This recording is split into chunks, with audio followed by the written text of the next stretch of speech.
Shri Aurobindo divine path group को समस्त स्वागत। आम 82तम अधिवेशन में आज दिव्य जीवन ग्रंथर द्वितीय खंड द्वितीय भाग 25 अध्याय दि ट्रिपल ट्रांसफॉर्मेशन बा त्रिवेद रूपांतर अध्यायटी आलोचना करुचे। पेज 924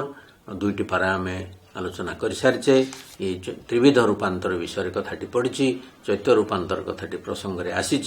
तो चैत्य रूपांतर बा साइकिक ट्रांसफॉर्मेशन ता अर्थ चैत्य सत्तागत रूपांतर, जहाँ जहाँ सब परिवर्तन हम चैत्य सत्ता केन्द्र करी चैत्य सत्तार अधीन रे तार प्रभाव रे सबू आमर इन्स्ट्रुमेंटाल पर्सनालिटी आमर जहाँ जहाँ सबू रही सब साधन सब आमर जो मन प्राण शरीर जो इन्स्ट्रुमेंट भाया रही तार से सबू को किपरि भाव ता परिवर्तित कर सेगुड़िकर किपरि परिवर्तन हम गोटी गोटी कर श्री अरविंद बतई। बर्तमान यही पाराग्राफ रे तृतीय नंबर पाराग्राफ रे श्री अरविंद ये चैत्य सत्तार धर्म चैत्य सत्ता कौन प्रकृत में ताको उल्लेख कर पुंख भाव बुझे आम या अनुसरण करवा। बहुत आलोचना आपण मैंने शुणी चैत्य सत्ता विषय कि आम जो टेक्स्ट पढ़ुचे कंटिन्यूअसली ये जो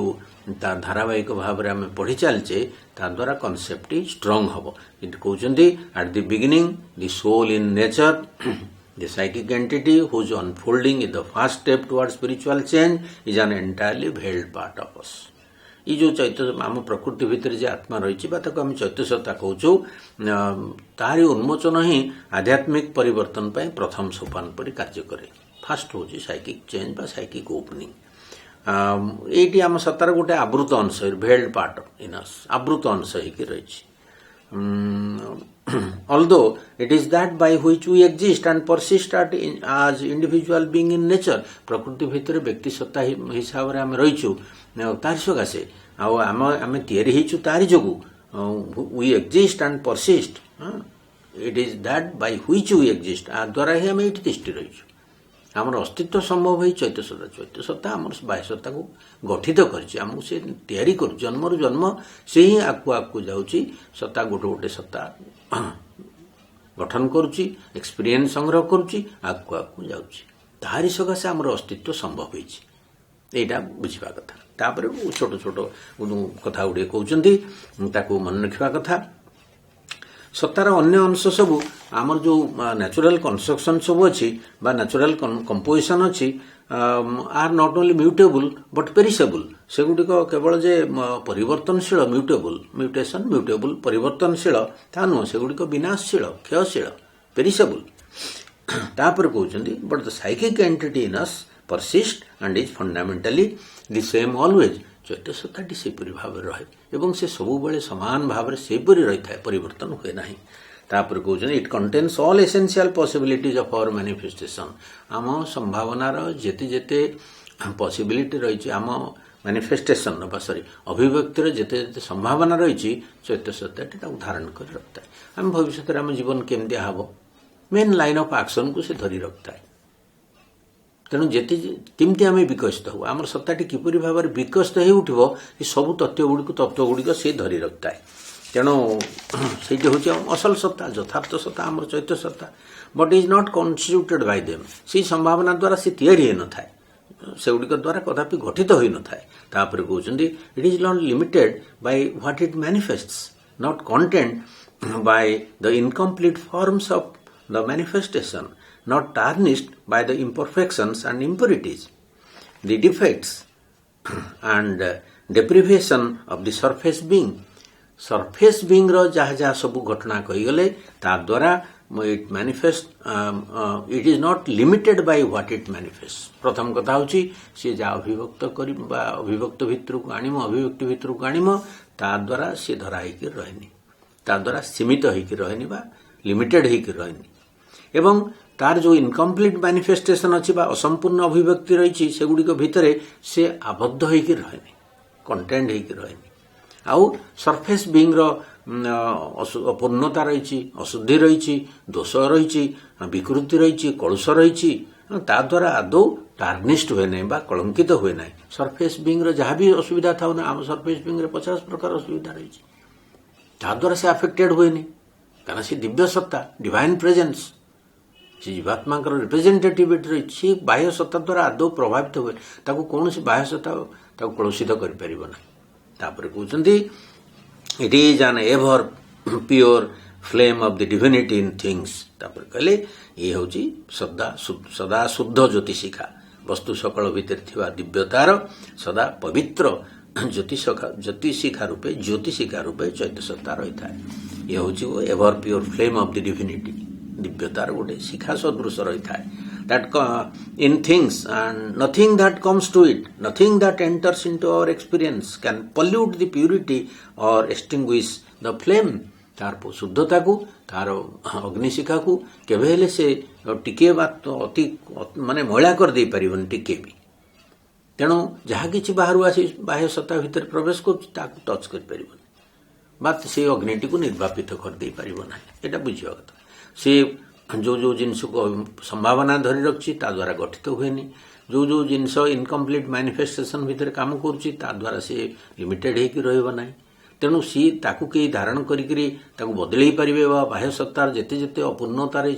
किसी कर सी जो ever pure flame of the psychic being से केवे निर्वापित हम ना। तेणु सेठी सब बेले बैक टू बैक परसिस्ट करे। तापर कहते आ गोटे पॉइंट हूँ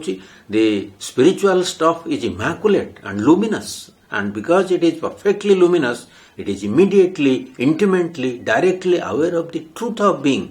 and truth of nature. It is deeply conscious of truth and good and beauty. Because truth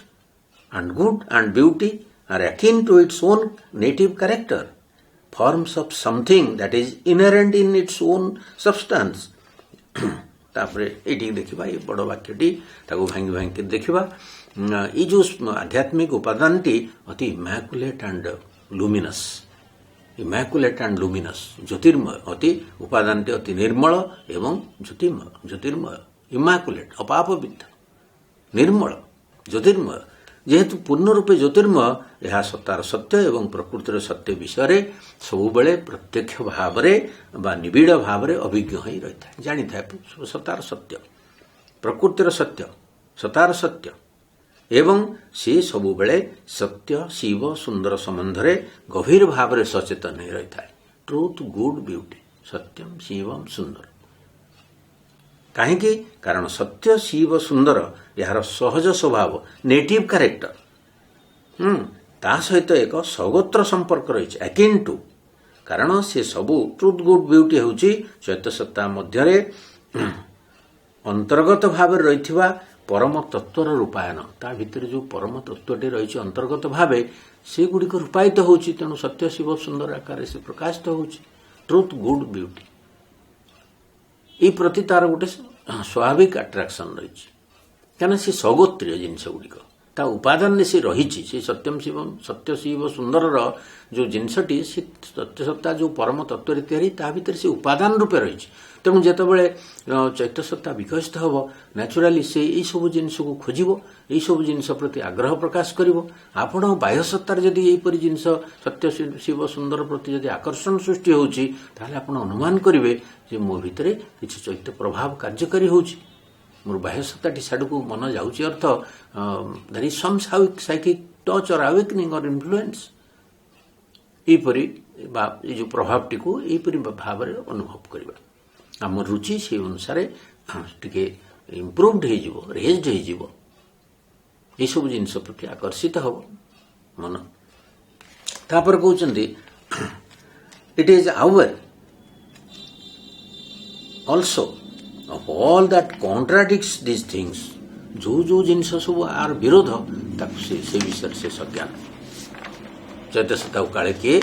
माने कई तो टार्निश करें किंतु विरोधी जिनस गुड़िक विषय से सज्ञान जहाँ कि तार स्वाभाविक गुण विच्युत हो रही जोटाक फलसुड जोटाक इविल जोटा अग्ली मिथ्या अशुभ असुंदर सबू से जानीपे आउ जहाँ अनसीमिंगली अनसीमिंगली अर्थ जमती कि इनडिसेंट बा अभद्र बा जमती कि आम कहे जोटा अनसीमिंगली सबू को से जानीपे किंतु ता स्वयं यही सब वस्तु केवे परिणत हो जाए ना ये भाव बुझा कथा तापर निजर विरोधी तत्व गुड़िक द्वारा ता कौन प्रकार प्रभावित हुए ना इट इज और changed by them by these opposites of itself which so powerfully affect its outer instrumentation of mind life and body किंतु ये जो विरोधी तत्व मन प्राण शरीर पर खूब बहुत कुप्रभाव पकाती कि चैत्य उपर किसी पकई पारे चैत्य को से सब जिन टच कर निजर विरोधी तत्व गुड़िक द्वारा ता कौन प्रकार प्रभावित हुए ना जहाँ किंतु तार बाह्य उपकरण मन प्राण शरीर उपर यार किंतु खूब जोर प्रभाव कुप्रभाव पड़ी था तापर कहते for the soul the permanent being on us puts forth and uses mind life and body as its instruments undergoes the envelopment of their conditions but in other and greater than its but is other and greater than its members तेणु मन प्राण शरीर आम जो स्थायी सत्ता अंतरात्माटी रही मन प्राण शरीर प्रकाश घटाए एवं सेगुड़ी को आपनार साधन रूपे कार्य लगे इन्स्ट्रुमेंट रूपे लगाए सेगुड़िकर अवस्था द्वारा यहाँ आवृत बा परिवेष्टित हुए एनवेलप्ड हुए कि कभर्ड हुए द्वारा सत किंतु सेगुड़िक ठारू भिन्न आउ महत्तर होकर रही है माने से इन्स्ट्रुमेंट ये सब greater other than that and greater than that से जिनस नुह इन्स्ट्रुमेंट नुह चैत्य सत्ता मन प्राण शरीर हेले चैत्य सत्तार इन्स्ट्रुमेंट एवं ताकू कौन प्रकार से प्रभावित करें से सब महत्तर होकर रही है कहीं से दिव्य अंश दिव्य डिवाइन प्रेजेंस से डिवाइन अंश स्वरूप से आम भीतर रही एवं लाइफ टू लाइफ आम जीवन को क्यारी कर नहीं चलती आम प्रोग्राम को से नहीं आसुची पॉसिबिलिटी को नहीं आसुची एवं धीरे जीवन सारा चेष्टा करुच्ची से सब पॉसिबिलिटी को विकसित करने तो समस्त धन्यवाद नमस्कार आज ये रखा।